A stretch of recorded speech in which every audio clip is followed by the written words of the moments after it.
Jueces capítulo 7, búscalo en tu Biblia. Siempre pensamos que necesitamos más en muchas áreas de nuestra vida. La mayoría de las veces pensamos que más es mejor. Hemos aprendido así. Aplicamos eso constantemente en toda área de nuestra vida. Más es mejor y siempre queremos más. Pensamos que necesitamos más.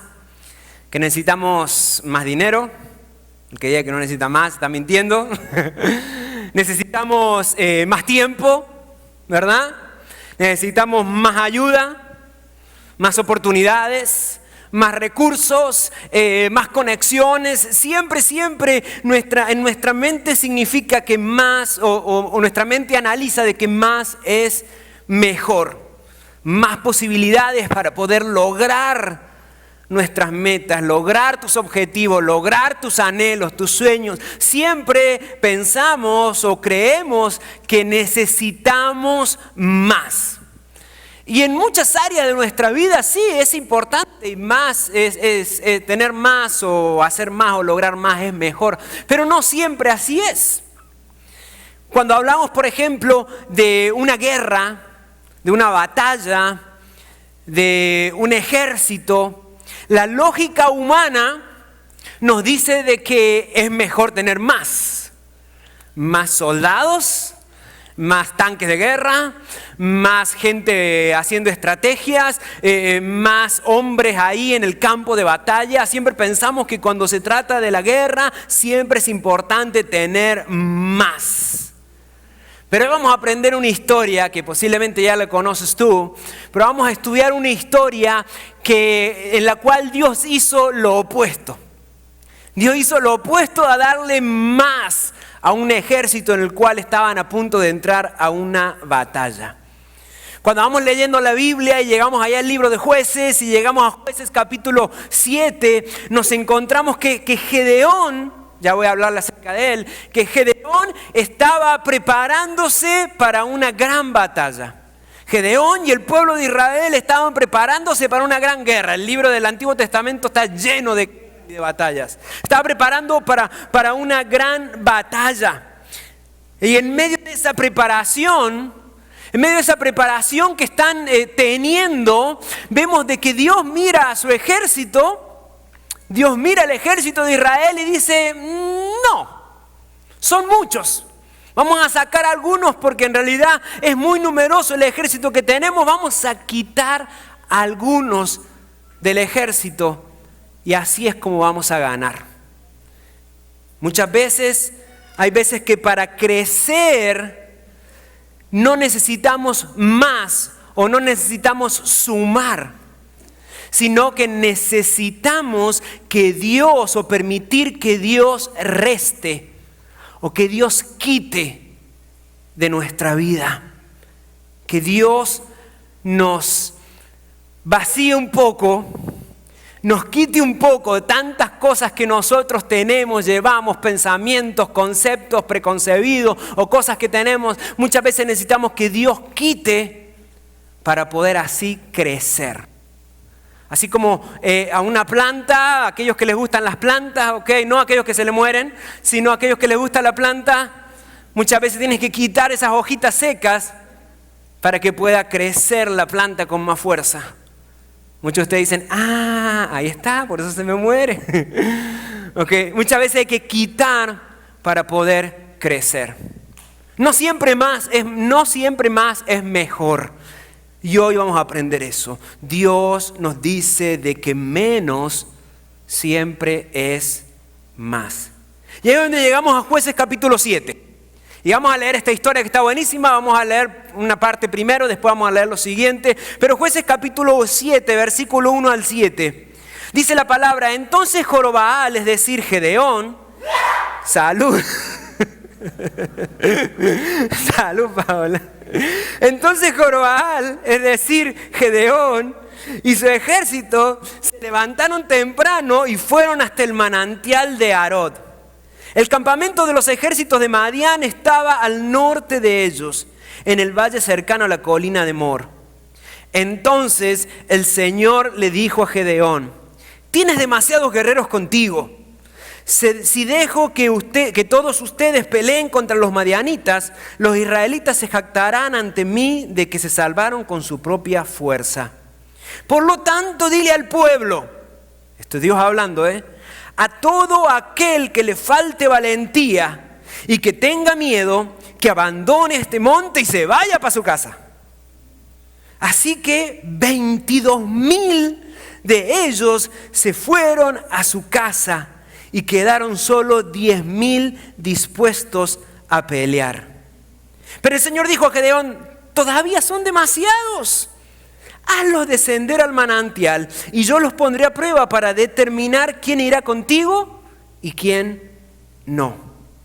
Cuando Gedeón bajó con sus guerreros hasta el agua, el Señor le dijo, divide a los hombres en 2 grupos. En un grupo pon a todos los que beban el agua en sus manos, lamiéndola como lo hacen los perros. En el otro grupo pon a todos los que se arrodillan para beber directamente del arroyo. Solo 300, dice el versículo 6, solo 300 de los hombres bebieron con las manos. Los demás se arrodillaron para beber con la boca en el arroyo. Entonces el Señor le dijo a Gedeón, con estos 300 hombres rescataré a Israel y te daré la victoria sobre los madianitas. Envía a todos los demás a su casa. Está buenísima esta historia. Es más, hay una película por ahí que está inspirada un poco en esto, ¿verdad? Que se llama 300. Si no la viste, no la veas. Pero ya te puse la espinita, ni modo, ¿ok? Pero habla acerca de que cómo Dios redujo el número de 32,000 soldados a solamente 300. 300 valientes que iban a pelear contra los madianitas. Pero déjame contarte un poco acerca de Gedeón, porque Gedeón en cierta manera es el protagonista de esta historia, más allá de Dios obviamente, pero es el protagonista de esta historia. Déjame contar un poquito acerca de él.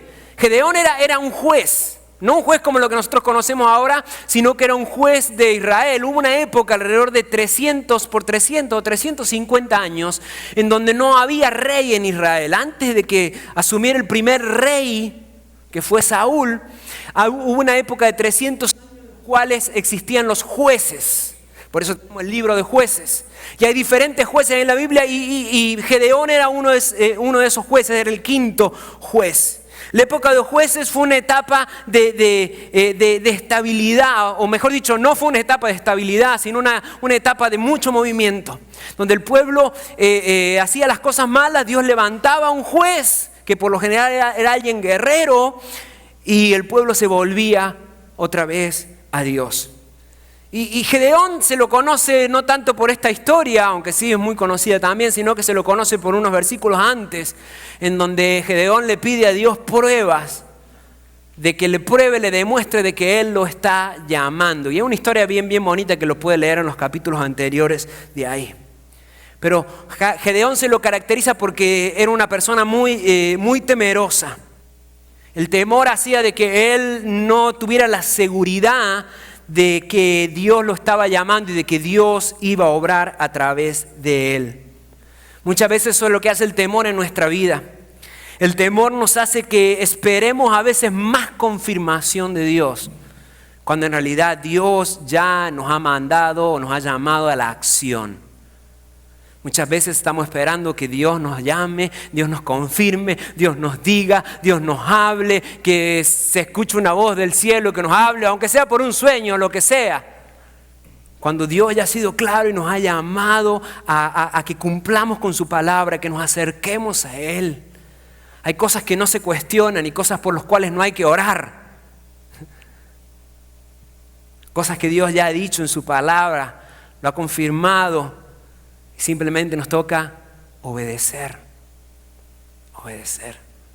Así que tenemos que tener esa confianza plena en el Señor. Y hasta ese momento, en los capítulos anteriores, era Gedeón probando a Dios, diciéndole: Dios, si tú verdaderamente quieres usarme, a esto, a aquello. Es una historia bien bonita, ¿verdad? Pero a partir del capítulo 7 se invierten los papeles, en donde ya no es Gedeón probando a Dios, sino que es Dios probando a Gedeón. Dios probando a Gedeón y a todo el pueblo, a todo el ejército, a todo el pueblo de Israel. Y aquí es donde comienza esa acción. Dios redujo de 32,000 soldados a solamente 300. Y cuando vamos leyendo esta historia, vamos a ver en varios versículos del por qué Dios hace eso. ¿Por qué Dios toma esa decisión tan, desde el punto de vista humano, tan descabellada o tan incoherente, verdad? Porque 32,000 era mucho mejor que simplemente 300. ¿Pero por qué? Bueno, vamos a ver en varios versículos el por qué Dios toma esta decisión. La primera razón la encontramos en el versículo 2. Dice, entonces el Señor le dijo a Gedeón, tienes demasiados guerreros contigo. Si dejo que todos ustedes peleen contra los madianitas, los israelitas se jactarán ante mí de que se salvaron con su propia fuerza. Lo primero que Dios dice es de que si yo dejo que vayan los 32,000 y peleen toda esa gente, entonces cuando ganen, porque van a ganar, cuando ganen van a creer que fue por sus propias fuerzas y no me van a dar la gloria. Si hay algo que el Señor nos enseña a lo largo de su palabra, es de que la gloria le pertenece a Él. Tuya es la gloria. Eso merece un aplauso, me salió. ¿Ok? No, mentira. Tranquilo, gracias. Tuya es la gloria le pertenece a Dios.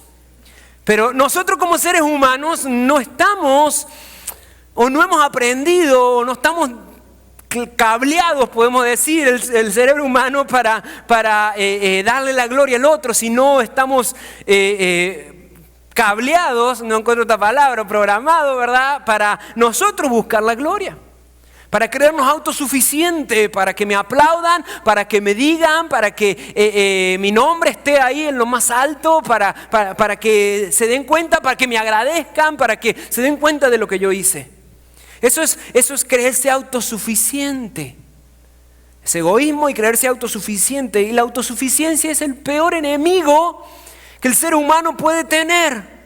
¿Por qué? Porque nos hace creer de que podemos hacer las cosas por nuestra propia cuenta. Que nosotros somos lo suficientemente buenos para poder nosotros hacer algo, lograr algo. Pone eso en nuestra, no, es una autosuficiencia, se carga con una responsabilidad que en realidad no debe cargar el ser humano. Tú puedes ser exitoso, claro que sí, no hay problema. Puedes ser famoso, claro que sí. No hay ningún problema, Dios no tiene problema con que tú seas exitoso, seas famoso, seas rico, millonario, no importa, no hay problema con eso. Puedes ser extremadamente habilidoso en lo que haces. Puedes ser incluso el mejor, hablar muy bien en público, ser muy buen evangelista, muy buen predicador, muy buen maestro, lo que sea. Pero siempre la gloria debe llevársela Dios. Somos un espejo que iluminamos nosotros no con nuestra propia luz, sino que reflejamos la gloria de Dios, la luz de Dios. Siempre la gloria debe llevársela Él. Miren lo que dice Efesios capítulo 2, versículo 8 y 9. Dios los salvó por su gracia cuando creyeron. Ustedes no tienen ningún mérito en esto. Es un regalo de Dios. Ustedes no tienen ningún mérito en esto lo que hacen. La salvación no es un premio por las cosas buenas que hayamos hecho. Así que ninguno de nosotros puede jactarse de ser salvo. No es un premio por las cosas buenas que hayamos hecho. No podemos jactarnos y decir, yo lo logré. Y eso es algo que constantemente vamos a estar luchando como seres humanos, ¿verdad? Porque no es por mis méritos. No es por mis méritos, sino por lo que Dios hizo por mí. Ayer estábamos en una conversación ahí en nuestra familia. Y estábamos hablando de cosas así bastante chistosas, tranquilas los que viven en casa, no voy a decir nada. Pero estábamos hablando así, decía, bueno, una de las cosas es de que si sucede esto, entonces no importa, vamos a morir y voy a la gloria con Dios, qué lindo. Y yo de chiste le dije, bueno, pues pórtense bien para poder hacerlo, para poder lograrlo. Y mi sabia esposa dijo, bueno, gracias a Dios que no es por mérito. ¿Cómo fue que dijiste? Gracias a Dios que no es por obra. Y me quedó grabado eso. Me quedó grabado decir, sí, en realidad no es por obra. No es por lo bien que me porte. No es por lo mal que me porte. Es por lo que hizo Jesús por mí, porque yo he creído en Él. Eso es todo. Eso es todo. Claro, no es una licencia eso para hacer lo que se me cantan las ganas y pecar todo y total, después me arrepiento. No es eso. Sino es entender que toda la gloria es de Dios. Entonces, Dios ve a los 32,000 soldados y para evitar, ¿verdad?, que ellos tomaran la gloria, Dios redujo el número que era de 32,000 a solamente, en un principio, a solamente 10,000. Él no quería que nadie o que no quede ninguna duda de que Él era el que debía llevarse la gloria. Y aquí encontramos una verdad que nos desafía bastante, de que no es tu capacidad lo que Dios escoge, o por lo cual Dios te escoge, sino por tu entrega y por tu consagración. Por cuánto tú te has entregado y has permitido que Él obre a través de ti. No es por tu capacidad que Él te escoge, sino por tu entrega y tu consagración a Dios.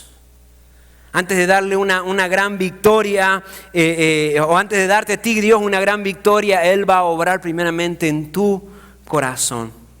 Porque Él quiere asegurarte de que le des la gloria a la persona correcta, y esa persona es Dios, y a nadie más que a Él. Dios conocía muy bien la vanidad de los israelitas, así como conoce la tuya y la mía.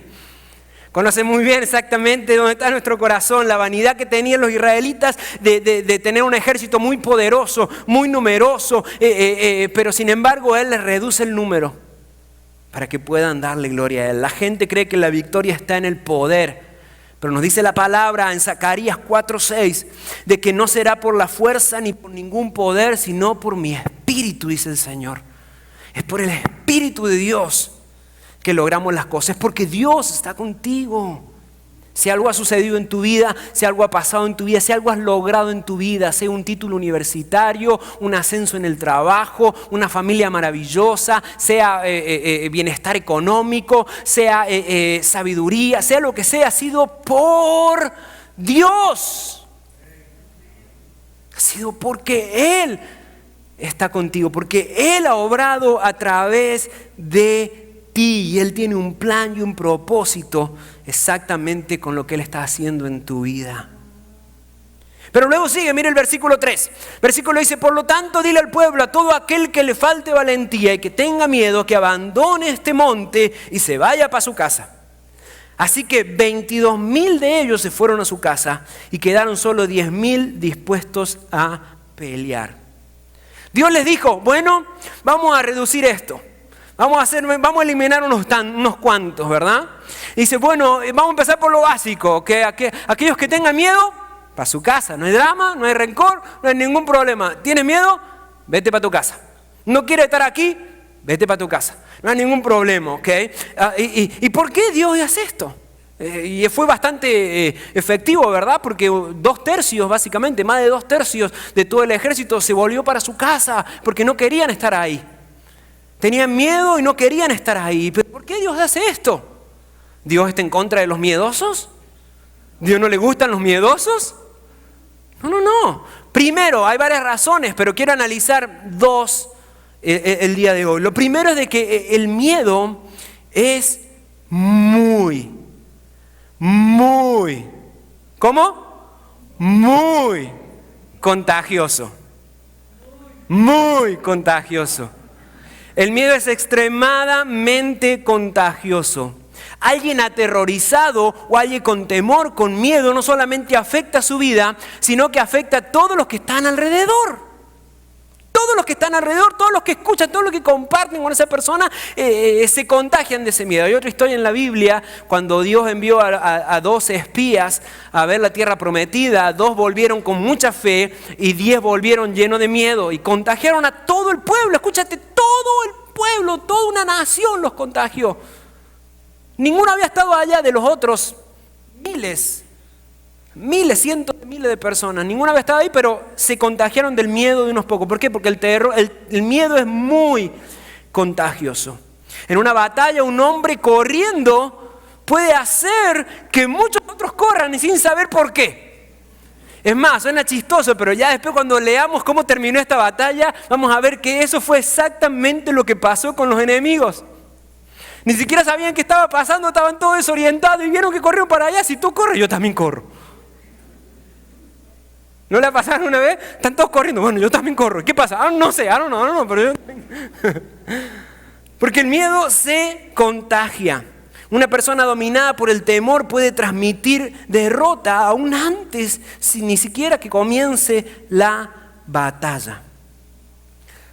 Ha pasado mucho en estos últimos años, ¿verdad? Desde la pandemia hasta la época que vivimos como inmigrantes ahora, ¿verdad? Con la actividad más, no lo vamos a negar, ¿verdad? La actividad más frecuente que tiene inmigración. Muchas veces el temor hace que se contagie, o el temor o las malas noticias se contagian o se corren mucho más rápido que la fe y las buenas noticias. Entonces, ¿por qué Dios le dijo esto? Bueno, porque sabía de que una manzana podrida puede podrir todo el cajón. Eso dice el dicho, ¿verdad? Entonces es importante, aquellos que no quieren estar aquí, pues váyase, papi, no tiene que estar aquí. Bueno, no le dijo así, ¿verdad? Pero yo me lo imagino así. ¿Okay? Entonces, el miedo es contagioso. Pero hay algo muy importante aquí que creo que es mucho más relevante el por qué Dios dijo esto, por qué Dios le mandó esto a Gedeón, algo muy importante. Los 22,000 que se fueron, no se fueron a casa o no los mandó Dios solamente porque sentían miedo. Yo creo que los 32,000 todos tenían miedo. Todos tenían miedo. Amén. Estaban en medio de una guerra y encima ven de que el número de su propio ejército se reduce a solamente 1/3. Todos tenían miedo. Todos tenían miedo. Pero había una gran diferencia entre esos 22,000 que se fueron y esos 10,000 que quedaron. La gran diferencia era de que estos 10,000 que se quedaron, a pesar de que también tenían miedo, no se dejaron dominar por el miedo, sino que siguieron adelante aún con miedo. Yo creo que ahí es donde radica la mayor importancia todavía. Estos fueron apartados porque, los 22,000 fueron apartados porque el miedo estaba gobernando sus decisiones. Y aquí algo muy importante para destacar, que el problema no es sentir temor. No es el problema el sentir temor o sentir miedo, sino de que ese temor y ese miedo controle tus decisiones y tu vida. Es normal sentir miedo, es lo más lógico, obvio que todo, aquel que no tiene miedo se hace eso. No, todavía no encuentro la palabra, ok, pero no tiene más sentimientos, ok. Pero es lógico que tengamos miedo en las cosas nuevas de nuestra vida. Comenzamos algo nuevo en nuestra vida, vamos a tener miedo. Nos acercamos a Dios y Dios empieza a revelarse en nuestra vida. Obvio que vamos a tener miedo, porque es algo desconocido. A la muerte, lógico que le vamos a tener miedo. Más allá de que digamos, sí, con fe vamos a ir al cielo. Claro que sí, lo sabemos, pero tenemos miedo. Entonces es lógico que tengamos miedo, pero la diferencia, lo que Dios quiere, que aún con miedo avancemos. Aún con miedo sigamos adelante y que el miedo no controle nuestras decisiones y nuestra vida. La valentía no es necesariamente la ausencia de miedo. La valentía no es la ausencia de miedo. Ser valiente no significa no sentir temor o no sentir miedo por las cosas. Ser valiente es obedecer aún cuando existe el temor. Gedeón tenía sus inseguridades también. También tenía sus inseguridades, pero sin embargo dijo, ok, vamos a hacerlo. Dios posiblemente te ha llamado a tu vida, tiene un llamado para tu vida y no necesariamente el llamado es al ministerio, lo cual yo sé que también aquí hay quien los tienen. Pero ese el llamado que Dios te ha dado a tu vida no quiere decir de que es una confirmación de Dios de que ya no sientes más temor, no. ¿Dónde está la fe? es aún con temor, aún con miedo, yo sé de que esto es lo que Dios quiere para mí y sigo adelante, avanzo, sigo creyendo en Él.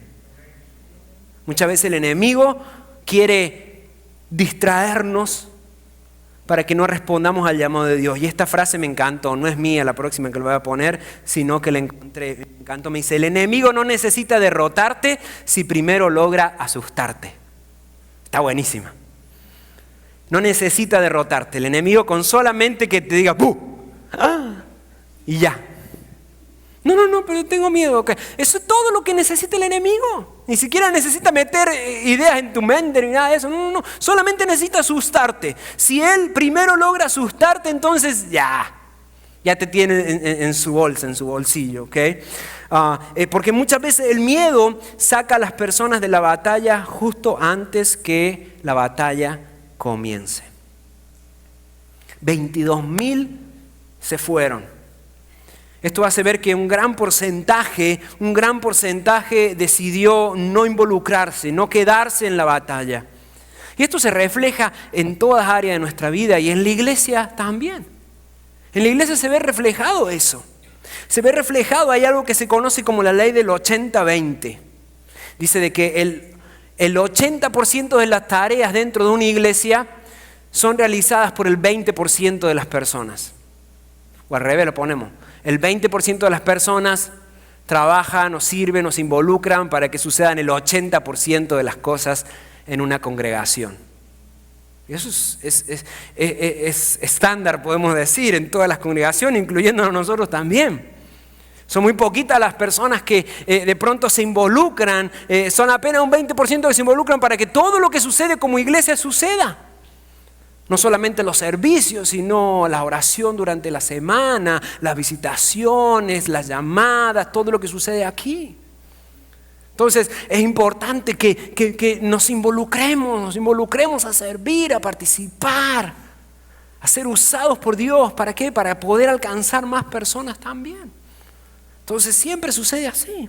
Así que nos cuenta esta historia de que lo que Dios quiere hacer, lo va a hacer a través de aquellos que aún sintiendo miedo van a seguir avanzando. Mira lo que dice Josué 1:9, muy conocido. Mira que te mando que te esfuerces y seas valiente, no temas ni desmayes, porque Dios estará contigo donde quiera que vayas.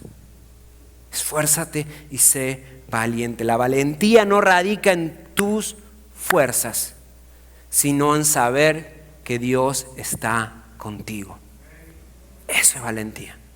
Es saber de que Dios está conmigo. No importa que atraviese, como dice el Salmo 23, el valle de la sombra y de la muerte. Tú estarás conmigo. Tu vara y tu callado me infundirán aliento. Eso es valentía. Eso es lo que Dios quiere. No radica en mis fuerzas, sino en que Dios está conmigo. Y esta historia sigue, lo leímos hasta el versículo 7 incluso, pero déjeme volver a leer el versículo 5, 6 y 7. Dice, cuando Gedeón, ya eran 10,000, ¿ok? Ya había 10,000 personas, ya no eran 32,000, ya eran 10,000. Dice, cuando Gedeón bajó con sus guerreros hasta el agua, el Señor le dijo, divide a los hombres en 2 grupos. En un grupo pon a todos los que beban el agua en sus manos lamiéndola como perros. En el otro grupo, pon a todos los que se arrodillan para beber directamente del arroyo. Solo 300 de los hombres bebieron con las manos. Los demás se arrodillaron para beber con la boca en el arroyo. Entonces el Señor le dijo a Gedeón, con estos 300 hombres rescataré a Israel y te daré la victoria sobre los madianitas. Se envía a todos los demás para su casa. A su casa. El verso 5 nos dice algo importante aquí y puede a veces resultar un poco como que, ¿qué onda? ¿Qué pasó ahí? ¿Okay? ¿Por qué Dios lo hizo así de esta manera? ¿Okay? Y hay muchas interpretaciones que se pueden hacer, ¿okay? Pero una que yo creo que es destacada y que es importante entender, que habla acerca de la humildad. Dios buscaba que aquellos que iban a la batalla tuvieran una actitud de humildad y un corazón humilde. Por eso Dios espera de nosotros que la humildad sea ante todo lo más importante o la cualidad más importante que debemos de tener a la hora de servir a Dios y de ser usados por Dios. Por eso el verso 5 dice ahí, ¿verdad? Cualquiera que lamiere las aguas como lame un perro, ¿verdad? Dice de que los separó o los llevó al río y le dijo, ok, observa los que se arrodillan a beber o los que así de pie toman agua o con sus manos y beben así con sus manos. Y acá hay una figura muy importante que es la del perro. Habla acerca del perro, ¿ok? Dice los que lo hacen como perros. Y una de las características, ¿verdad?, del perro, en casi toda la escritura, el perro por lo general habla es un símbolo de fidelidad, de mansedumbre, de fidelidad, de humillación. Eso es lo que Dios esperaba, una fidelidad. Claro, lo hizo desde nuestro punto de vista un poco extraño, ¿verdad? Pero esperaba que sean fieles, así como un perro es fiel. Y vaya que son fieles los perros, ¿sí o no? ¿Verdad? Tú lo puedes tener amarrado toda una semana ahí. Y cuando llega a darle comida, te va a estar moviendo la... Amarra a tu suegra 1 hora. No, mentira. Pero para que vean la fidelidad de los perros. ¿Ok?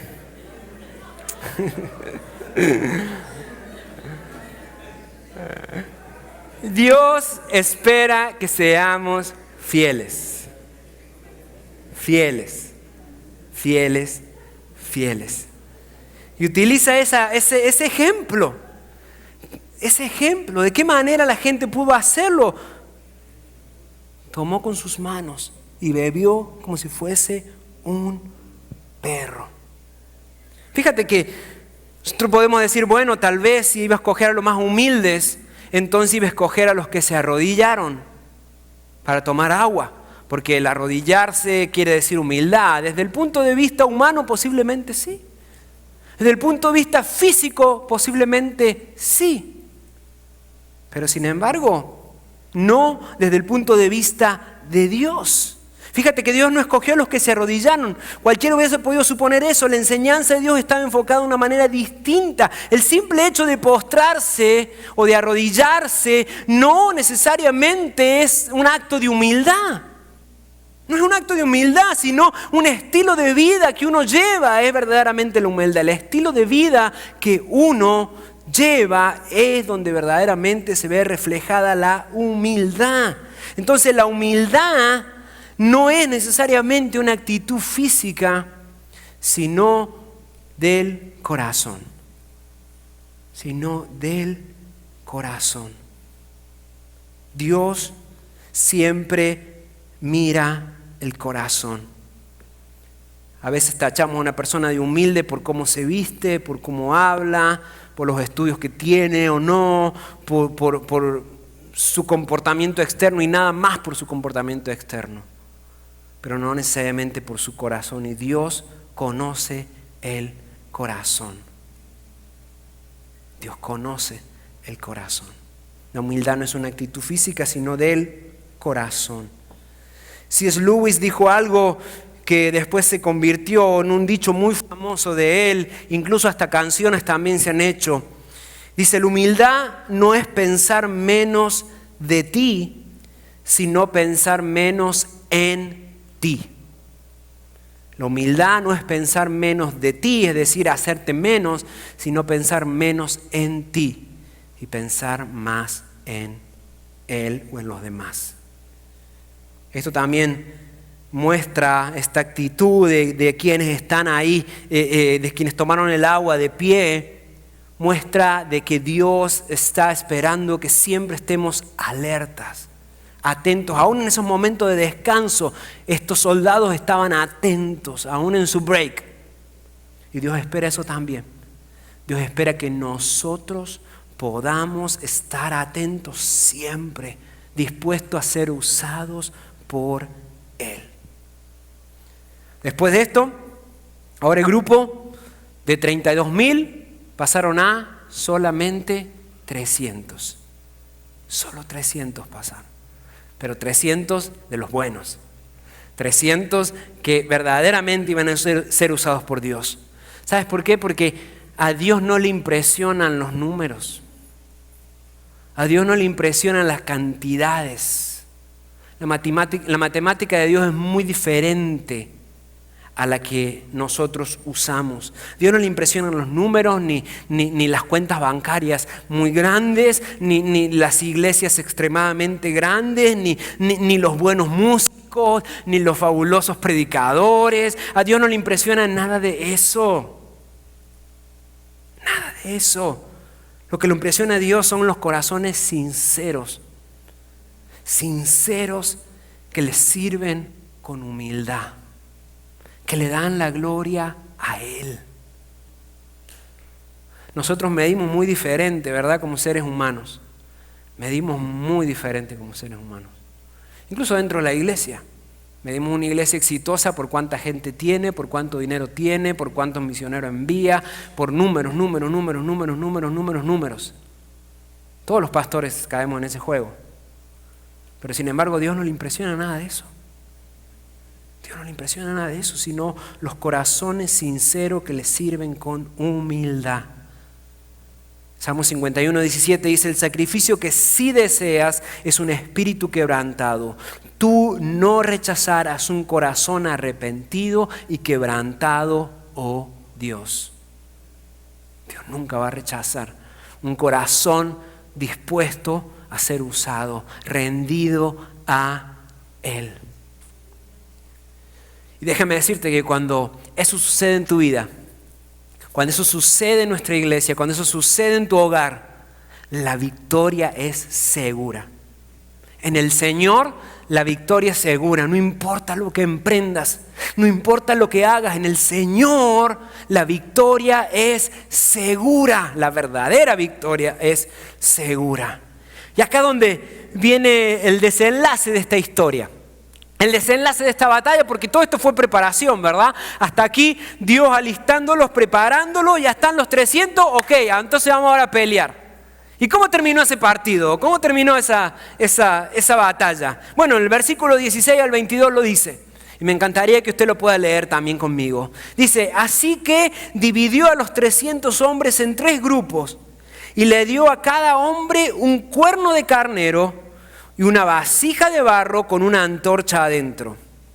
Un cuerno, una vasija y una antorcha. No le dio ametralladora, ni pistola, ni arco flecha, ni tanque, ni nada de eso. Vasija, antorcha y cuerno de carnero. Después le dijo: fíjense en mí, este es Gedeón, ¿verdad? Fíjense en mí. Cuando yo llegue al límite del campamento, hagan lo mismo que yo. Buen líder, sigan mi ejemplo. ¿Cuántos líderes no dan ejemplo? Amén. Versículo 18. En cuanto yo y los que estén conmigo toquemos el cuerno de carnero, acuérdense, era como una trompeta, ustedes también toquen sus cuernos alrededor de todo el campamento y griten: por el Señor y por Gedeón. Versículo 19. Fue apenas pasada la medianoche, después del cambio de guardia, cuando Gedeón y los 100 hombres que estaban con él, acuérdense que eran 3 grupos de 100, llegaron al límite del campamento madianita. Entonces de un momento al otro, tocaron los cuernos de carnero, tocaron las trompetas y rompieron las vasijas de barro. Enseguida los 3 grupos tocaron juntos las trompetas o los cuernos y rompieron las vasijas. Con la mano izquierda sostenían la antorcha ardiente y en la mano derecha llevaban el cuerno y todos gritaban: una espada por el Señor y también por Gedeón. Cada hombre permaneció en su puesto alrededor del campamento y observaron cómo los madianitas corrían de un lado a otro, llenos de pánico y gritando mientras se daban a la fuga. Cuando los 300 israelitas tocaron los cuernos de carnero, el Señor hizo que los guerreros del campamento, los enemigos, pelearan entre sí con sus espadas. Está chistosísimo esto. Para nosotros, no para ellos. Los que quedaron con vida huyeron a lugares tan lejanos como Betzita, cerca de Cerera, y hasta las fronteras de Abel Meola, cerca de Tabat. Fíjate lo que pasó. No hicieron nada básicamente, no tuvieron que desenvainar su espada, no tuvieron que pelear con nadie, simplemente obedecer lo que el Señor le había dicho. Aunque Dios ya había reducido el ejército, aunque Dios ya les había dado la victoria, Gedeón aún así tenía que venir con un plan, porque este plan surge también de Gedeón. Necesitaba tener una estrategia. El hecho de saber de que Dios es por nosotros, de que Dios pelea las batallas por ti, no significa que tienes que quedarte sentado sin hacer nada. Amén. No se oye. Okay, se quedaron colgados con el chiste. A uno no le gustó, está bien, I'm sorry. Pero el hecho de que Dios vaya a pelear por ti no significa de que tú te tienes que quedar sentado sin hacer nada. Él te ha dado la sabiduría, te ha dado los dones, te ha dado las herramientas para poder llevar adelante el plan que Dios quiere hacer a través de ti. Y ese plan estuvo buenísimo porque resultó a la perfección, le hizo ganar esa batalla.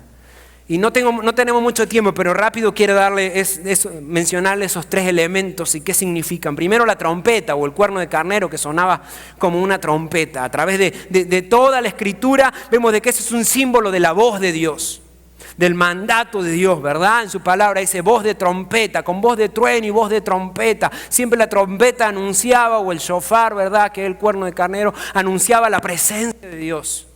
Eso es sumamente importante. Entender de que Él está siempre contigo, que Él está siempre con nosotros.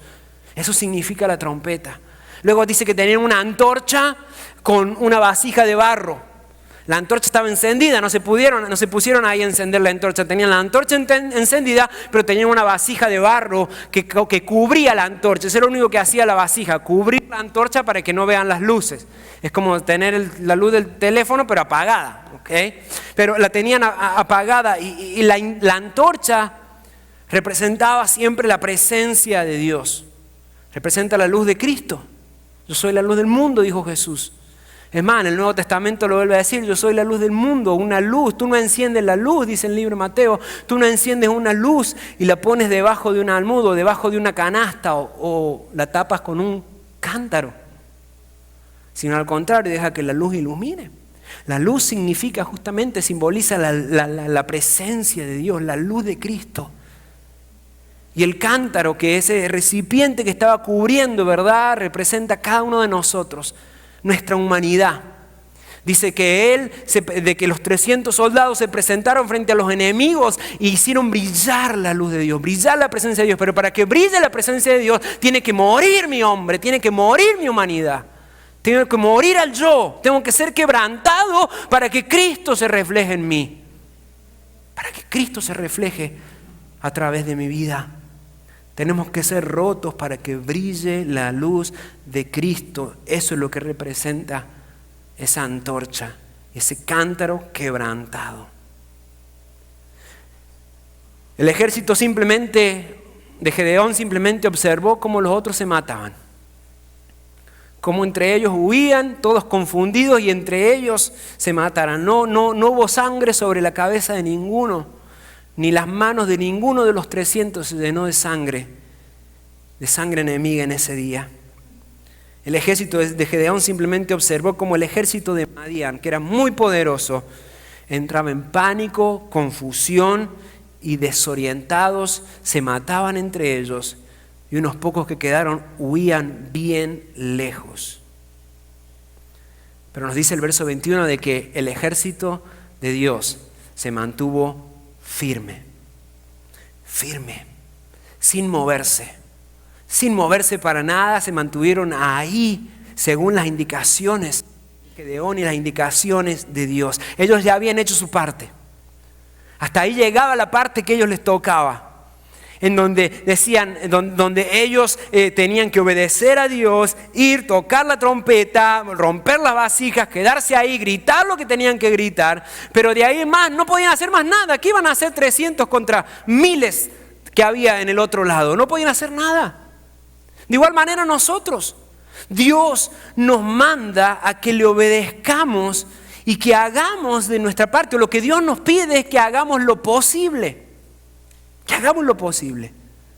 Cuando Dios te manda a hacer algo, cuando Dios te ordena, cuando Dios te insta a hacer algo, cuando Dios pone algo en tu corazón, Dios pone algo en tu corazón, es porque Él sabe que tú puedes hacerlo. sabe que sí es posible para ti. Y Dios demanda de nosotros, lo pongo con palabras grandes, ¿verdad? Pero para que entendamos, Dios demanda de nosotros que nosotros hagamos lo posible. Hagamos lo posible. De ahí en más, le tenemos que dejar el resto a aquel que es experto en lo imposible. Y ese es Dios. Ese es Dios. Dios no te pide que hagas lo imposible. Dios no te pide que cambie a las demás personas, que logres hacer algo que está fuera de tu alcance. No, Dios no te pide nada de eso. Dios te pide simplemente que hagas tu parte, que pongas tu parte y que el resto, como dice Lucas 1:37, se lo dejes a Dios porque no hay nada imposible para Dios. Claro, si tú ni siquiera te esfuerzas o ni siquiera haces tu parte para hacer lo posible, acercarte a Jesús, conocer de Él, estar en comunión con Él, estudiar su palabra, si ni siquiera tú te pones de tu parte en hacer lo posible humanamente hablando, ¿cómo vas a esperar que Dios lo haga por ti? Dios va a hacer lo imposible, pero tú y yo debemos de hacer aquello que nos toca. Para Gedeón y esos 300 fue simplemente romper una vasija y gritar por Dios y por Gedeón. El resto lo hizo Dios. Tuvieron la primera fila en un espectáculo un poco sangriento, pero maravilloso, de la gloria de Dios defendiéndolos, conquistando territorios que Dios ya le había dado. Ponte de pie, por favor, iglesia. Amén, aleluya, Señor. Quiero empezar de la misma manera que empecé, quiero concluir de la misma manera que empecé este mensaje, diciendo que a veces pensamos que necesitamos más, que nos hace falta más dinero, más ayuda, más oportunidades, más recursos, más conexiones. Pero Dios nos dice algo completamente opuesto. Él nos dice de que menos es más. Y nos dice de que cuando somos fieles en lo poco, Él nos pone en lo mucho. En lo poco has sido fiel, en lo mucho te pondré, dice el Señor. Dios espera que seamos fieles ahora. No cuando tengamos tiempo, no cuando tengamos más. Yo conozco gente que dice, el día que me gane la lotería le voy a ayudar a todo el mundo. ¿Really? Primero, no juega a la lotería. Segundo, mentira. Mentira, si no ayudas ahora, si no sirves ahora, si no tienes compasión ahora, cuando entres a otra clase social menos la tendrás. Porque Dios espera que seamos fieles en el ahora, en el hoy. Y no se trata solamente de pertenencia, de tiempo también. Cuando los chicos ya se vayan a la universidad, entonces voy a tener tiempo y voy a responder al llamado de Dios. Es ahora. Con lo poco que tienes, el Señor dice, eso poco que tienes, úsalo para mí. Ponlo a mi disposición, sea tiempo, sea conocimiento, sea incluso sabiduría, porque dice la palabra de que Él nos da más sabiduría cuando le pedimos a Él. Sean recursos, lo que sea, en lo poco he sido fiel, en lo mucho yo te pondré. Si Dios nos ha llamado a nosotros para poder hacer algo maravilloso, vamos a tener que tener puesta nuestra mirada fija en Él, solamente en Él.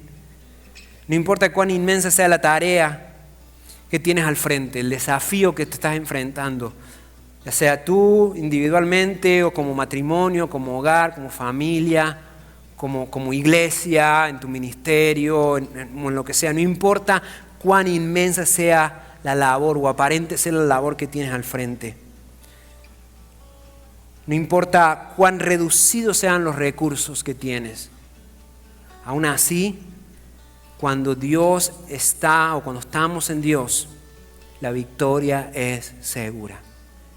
Cuando estamos en Dios, la victoria es segura. Así que yo creo que no nos queda ni más ni menos una opción que correr a Él, que acercarnos a Él, que buscar de Él, ahí donde está la clave. Jesús lo dijo, busca primeramente el reino de Dios y su justicia y todo lo demás será añadido. Es Él. solamente en Él y a través de Él. Ora conmigo, bendito Señor. Te damos la gloria. Gracias, Señor. Gracias por este ejemplo maravilloso que nos das a través de tu palabra, Señor. Gracias porque nos inspira a poder conocer al Dios de lo imposible. Gracias, Señor, porque desde nuestra mente humana es imposible comprender o concebir lo que tú quieres hacer en nuestras vidas. Pero desde tu punto de vista está todo clarísimo. Gracias, Señor.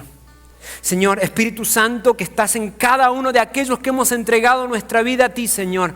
Espíritu Santo, guíanos para poder poner de nuestra parte. Dedicar el tiempo que nos has dado ahora. Dedicar los recursos que nos has dado ahora. El conocimiento, la sabiduría, los dones y talentos y habilidades ahora. Para que tú hagas el resto. Para que tú obres de una manera sobrenatural. Para que tú hagas lo imposible, Señor. Amado Dios, gracias. Gracias porque si hay algo que tú exiges de nosotros no es más, sino al contrario, es menos de nosotros y más de ti. Más de ti, Jesús. Anhelamos más de ti. Que yo muera, dice tu palabra, para que tú crezcas, para que tú surjas, para que tú seas el primero. Gracias, Jesús. Te pido en tu nombre, Jesús, que durante esta semana podamos reflexionar en esta tu palabra, que podamos ponerla por obra.